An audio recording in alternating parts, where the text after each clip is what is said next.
దీప, కార్తీకుల విషయంలో ఫ్రస్ట్రేషన్‌లో ఉన్న జోష్న, సుమిత్రని అడ్డం పెట్టుకొని దీపని ఏడిపిచ్చేసింది ఈరోజు ఎపిసోడ్‌లో.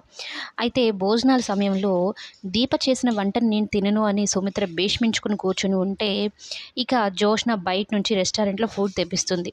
అయితే ఆ ఫుడ్ మీ అమ్మకి పడదు కదా! ఎందుకు తెప్పించావు జోష్న? కొంచెం చెప్తే అర్థం చేసుకొని దీప వండిన వంటలే తింటుంది కదా! అంటే, ఏంటి డాడీ అలా మాట్లాడతారు? అమ్మ ఆత్మాభిమానాన్ని ఎక్కడ తగ్గించను అంటూ మాట్లాడుతూ ఉంటుంది. అయితే జోష్న అలా మాట్లాడేసరికి దీప కంగారులో చూసుకోకుండా చేసిన వంటల్ని ముట్టుకునేసిందనమాట.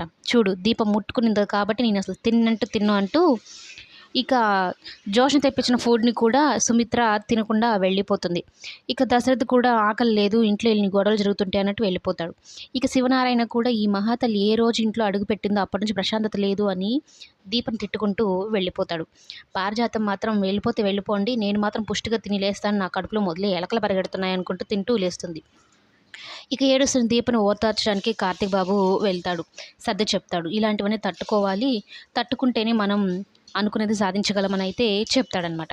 ఇక ఇంటికి వెళ్ళిన తర్వాత ఇద్దరు ఏం జరిగిందో శివనారాయణ ఇంట్లో కాంచనాకైతే చెప్తూ ఉంటే, మాటల్లో మాటగా ఖచ్చితంగా మా అమ్మ నేను మార్చుకుంటాను, ఆమె మొండైతే ఆమె కూతురు నాకు జగమొండి అన్నట్టు మాట్లాడుతుంది. ఇంకా కాంచన ఆ మాటలు విని షాక్ అవుతారు. కాంచన కానీ, అనసూయ కానీ. ఏంటి దీప్ ఇలా మాట్లాడుతుంది, సుమిత్రని అమ్మ అంటుంది ఏంటి అంటే, ఇక కార్తీక్ బాబు కవర్ చేసే పనిలో పడతాడనమాట. అదే ఓనర్స్‌ని అమ్మగారు అనాలి, క్లారిటీ ఉండాలి. అమ్మ అంటే వీళ్ళందరూ ఏమనుకుంటారు అన్నట్టు కవర్ చేస్తాడనమాట. మొత్తం మీదైతే దీప తన మనసులో ఉన్న మాటని తన అత్తయ్య కాంచన ముందైతే చెప్పేస్తుంది. నేనే నీ మేనకోడలు, సుమిత్రనే మా అమ్మ అన్నట్టుగా నిజాన్నైతే బయట పెట్టడం జరుగుతుంది.